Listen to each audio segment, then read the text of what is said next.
That was not the song that was supposed to start. But I guess that the universe had another thing in mind. And isn't that how the universe works?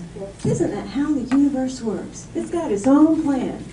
So who knows the order of the songs at this point? It's going to be really interesting. But it falls right in line because, you see, I was not to go anywhere with anything planned. It was all supposed to be spontaneous. It was all supposed to be spur of the moment. Every show of every 66 city was supposed to be different.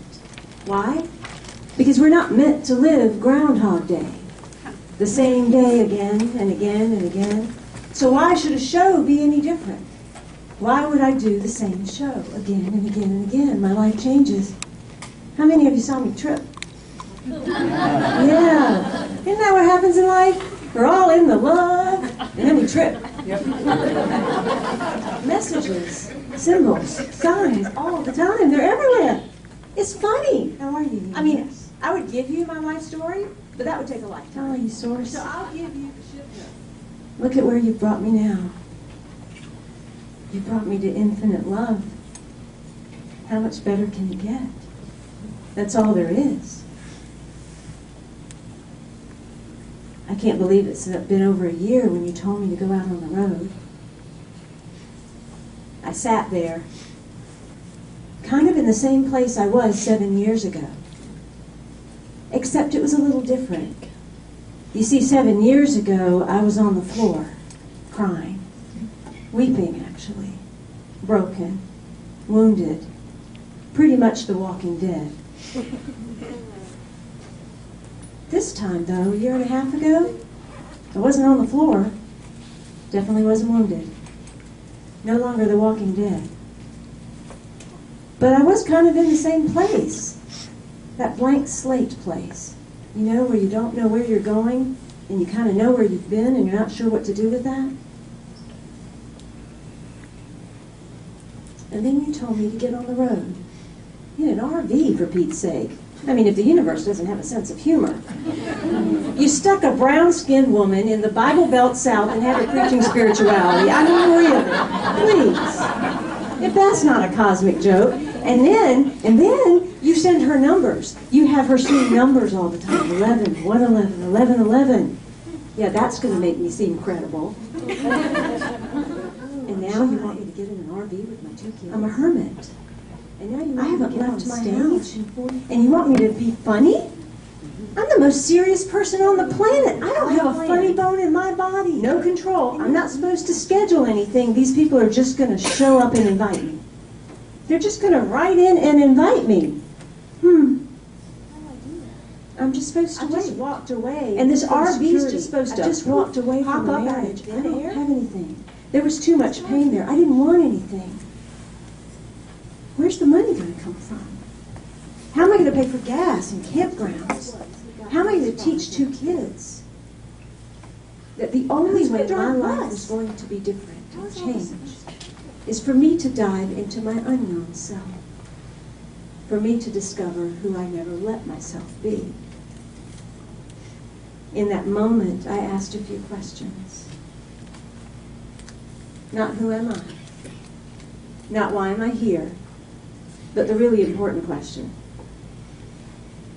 What is the experience? There's nothing random that I would have now.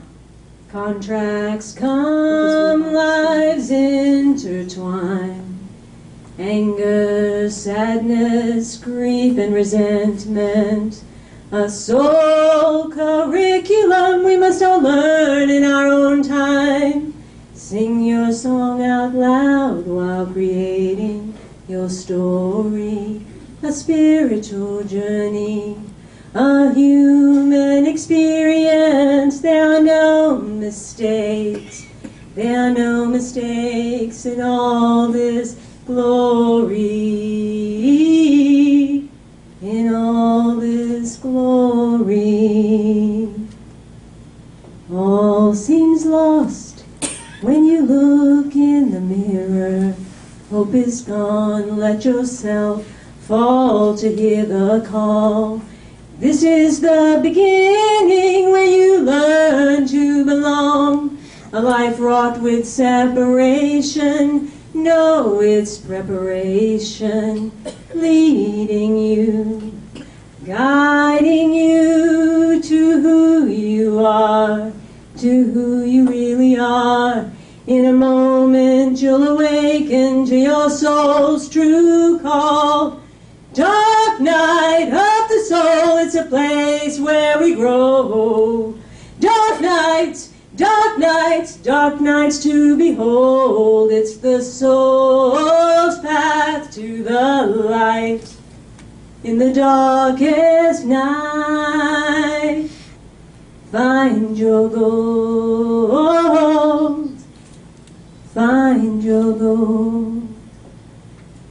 Victim, villain, saint, then sinner.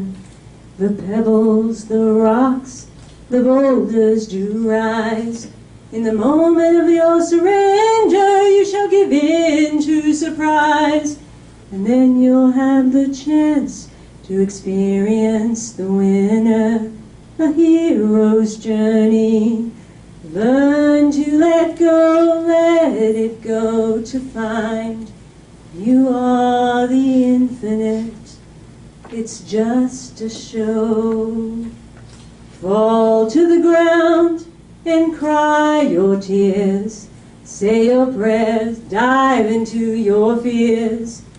It's the road of every human soul, the path of all time. To begin this journey believing we are deaf, dumb, and blind. In the land of opposites, burning as an ember, you will learn to shine.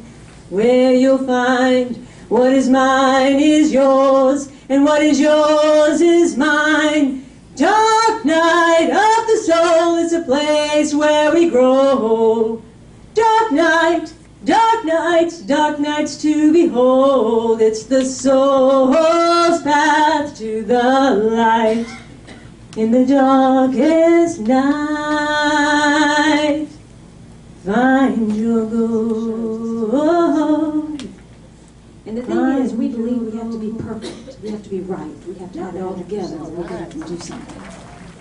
I believe we are experiencing itself. So it only makes sense to me that over the course of these shows, I would learn how to sing. And I would learn how to be a comic. And I would learn how to be a speaker. And learn how to not be shy. Because we're supposed to be experiencing itself.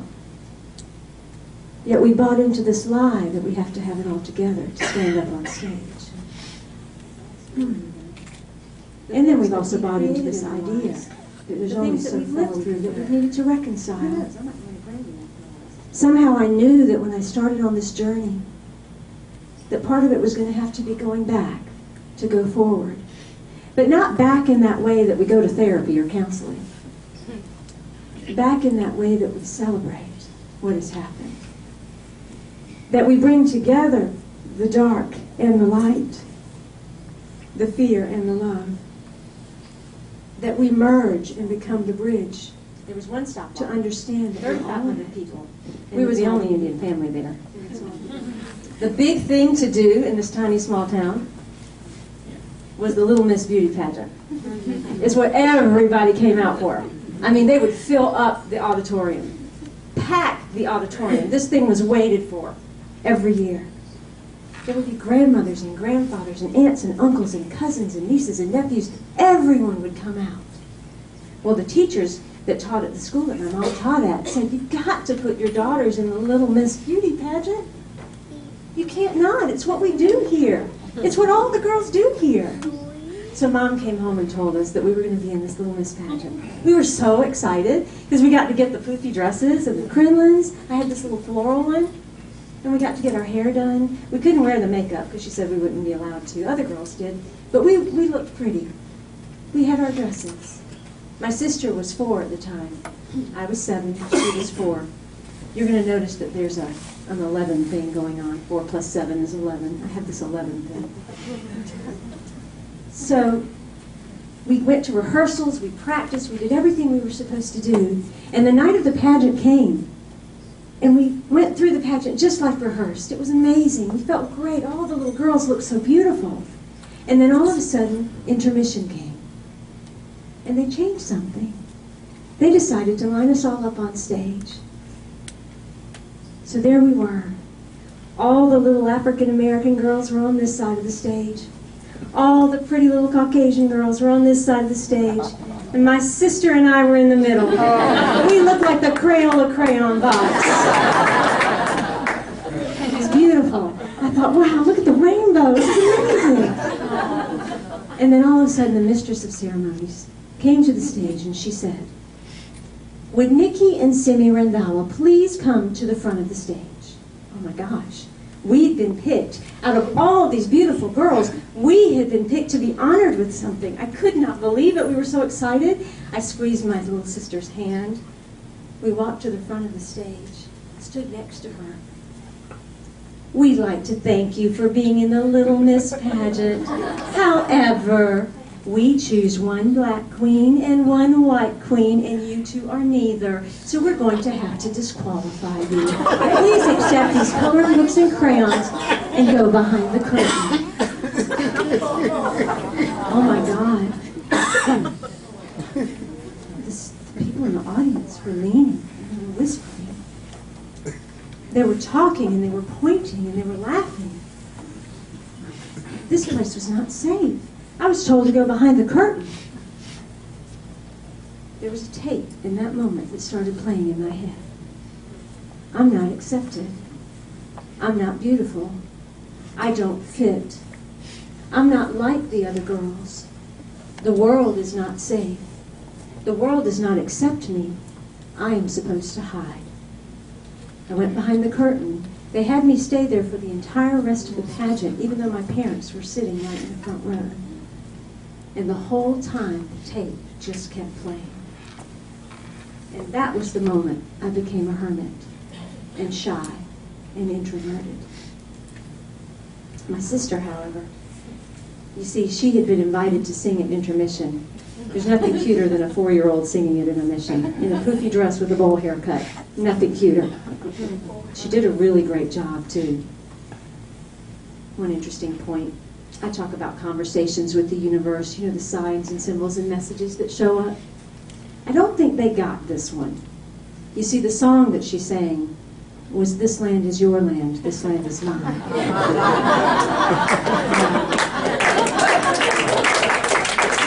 think that one kind of got past her.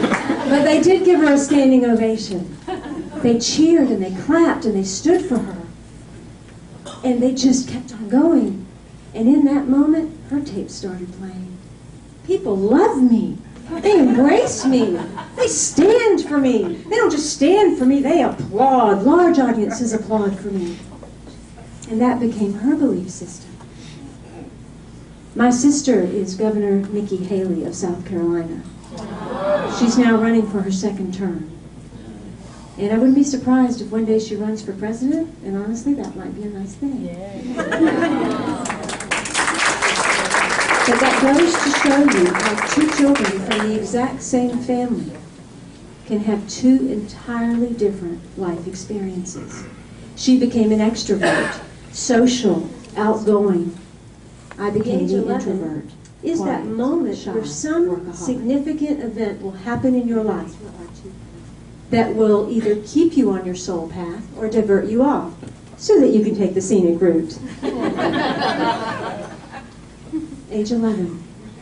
If you think back, there's something that happened in your life. It might have been the birth of another child. Might have been the death of someone. It might have been a big move.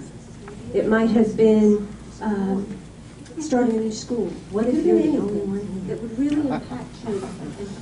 What if there's no one else? Just you. What if you're the only one here? You and God, in all kinds of different faces and shapes and places and things, just to show you you. Get it? Everything around you, everyone around you, is you showing up to show you you. But that means you're God. Oh my goodness, that means you would be God. Is it a possibility? Amen. Is it a possibility that you are the walking divine, Amen. experiencing and expressing itself? So why are we holding back? Why are we holding our power back? Why are we holding our creative capacity, our expression, and our experience? And who are we to hold it back? You see, you cannot keep spirit in a bottle. You cannot keep spirit in a bottle. As the language in my heart started speaking to my mind, started ticking to a clock, keeping the universe of time. Searching for an answer when the truth said soft and low, it'll be there if you go. It'll be there if you go.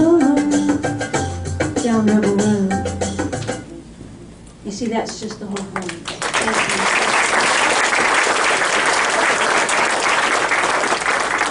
That's the whole point that I want you to get. Is we each have a unique genius. We each do. We were each created to bring something special into the world. And we've all lost sight of that, or we were never taught that. Our world is crumbling. Systems are crumbling in support of us stepping into that unique genius. Because we haven't done it on our own. There is something that keeps tapping at your heart and your gut. It pulls at you. And on one hand you go, I would love to do that. And on the other side you go, but I can't do that. I can't do that. And what you do is you use the excuses. I can tell you what some of the excuses are. I'm a single mom with 2 kids. I can't possibly do that. I have debt. I've got to pay off my debt. I'm not qualified. I've been trained in this area, and I can't just dive into something I don't know. What would my family think? What would the people around me think? I'm not pretty enough, smart enough, or good enough. I'm sick. I have people I have to take care of. Which of those excuses and how many of them are yours? And why are you letting them hold you back? Amen. Because you're holding those excuses might actually be keeping those people in your life locked into where they are. Amen. That's right. They might actually be keeping them locked into where they are. Secondly, you're holding back on your dream. Can you imagine the number of people that are connected to your vision that cannot step into their dreams simply because you won't step into yours? That is stuckness. You want to know why the world is stuck? It's because people are not stepping into who they are, their dreams. When you do that, people line up. When I began this journey, I had no idea what would happen or how it was all going to come together. I just knew I was supposed to trust. By April, songs started coming in. People were writing songs to me, sending me music, creating music tracks. They didn't ask me for anything. They didn't ask me for contracts. They didn't ask me to sign copyrights. They didn't ask me for money. They didn't ask me for anything. As I continued forward, people came on board. When I first got the vision, I talked to a friend about it. And I said, this is what I want to do. And she said, I want to go with you. I want to go on the bus. And I said, Tuck, you can't go on the bus. You're married. What would Larry say? He's going to say, you're going off on the road with a brown chicken or 2 kids? Are you insane? She said, well, Simmy, you just told me I have absolutely no reason to not live my dreams, that I can't have any excuse. So why should Larry be an excuse? Do you know that Larry was completely fine? And you know why I think he was fine with it? Because she was. There's a big difference. There's a huge difference. You will be okay with what you want to do. One is tiring, exhausting. Days just go by and you don't even know all the days that go by.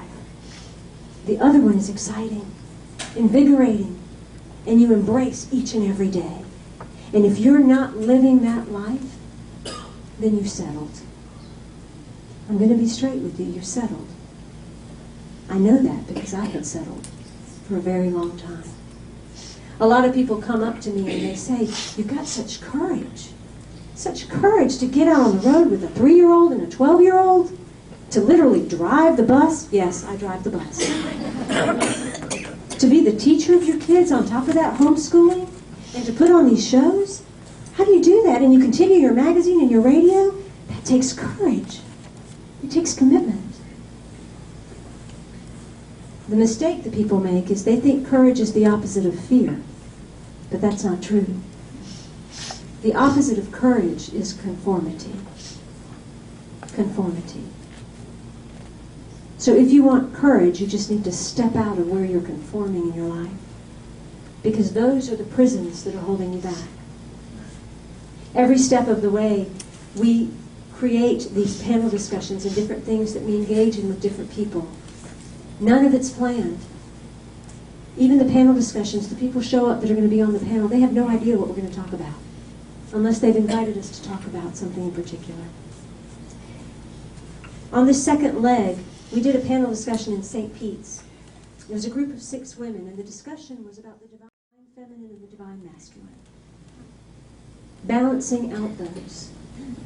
And although we are in this place of really wanting to get away from the masculine and embrace the feminine, if we do that, we are doing no better than the way we wanted to say, this part of my life's over, this is what I want. It's got to be all of it. We have to embrace the masculine and the feminine. We may have to dive a little more into the feminine right now because we've been so masculine, even us women. We've been too masculine in the way we've worked in the world. But if we can come from the feminine and use the gifts of the masculine to notice the signs and symbols that are showing up, because they mean something for you. Initially, your mind's going to want to look up what they mean, and that's fine. But when you get to the point where you allow yourself to close your eyes and just ask, you're going to also discover there's a dialect, your own individual personal dialect that goes to a deeper meaning. And that will lead you through every obstacle and challenge, through every open doorway, fabulous opportunity, and powerful meaning that you need in your life. Are you ready for the signs and the symbols? Conversations with the universe are happening all the time. Within the stillness in your heart, messages will appear. Symbols, numbers, and intuition serve as one. A divine spark will tug the strings. Deep inside your heart we are one. Not just ships passing in the night. We are one. Not just rainbows in the dark. We are one. On this rebel road we're on. We are one. Conversations with the universe reveal your sacred path. In this higher love you'll see the signs that guide your way back home, directing you, guiding you when natural order reigns. A divine plan unfolds in grace as you glide beyond your fears. We are one, not just ships passing in the night. We are one, not just rainbows in the dark. We are one on this rebel road we're on. We are one. Conversations with the universe, hidden language of the soul. It's time to connect the dots and see how the world speaks to you. Creative, intuitive, and powerful you'll become. Find that inner voice and then you'll see how the magic fills the air. We are one, not just ships passing in the night. We are one, not just rainbows in the dark. We are one on this rebel road we're on. We are one. Conversations with the universe. It's time to come back home. In the light of a brand new day, the illusion is undone. Many voices, many hearts, we are children of the sun. In celebration reigning everywhere, our essence is reclaimed. We are one, not just ships passing in the night. We are one, not just rainbows in the dark. We are one, we are one, we are one. I'll leave you with something to bring you to full presence every time you forget who you are. You have a bracelet that was given as a gift to you. It says, in love, of love, with love, as love. So in those moments that you need to center, or that you forget, or that you need to tap into that God essence, I want you to inhale in love, hold the breath of love, exhale with love, hold the space as love. Inhale in love, hold the breath of love, exhale with love, hold the space as love. You inhale the light and love essence that you are, that is all around you. You hold the breath of love so that manifestation and creation can have a place to sit. You exhale with love so that those dreams and ideas go out into manifestation in physical form. And you hold the space as love so that they anchor and do what they're supposed to do. You see, we are in love all of the time. We are with love all of the time. We are of love all of the time. We are merely to be here as love all of the time. It is my honor, my pleasure, as the divine, to see you, to love you, to honor you, to cherish you, to recognize you, to behold you, to embrace you as the divine. Namaste.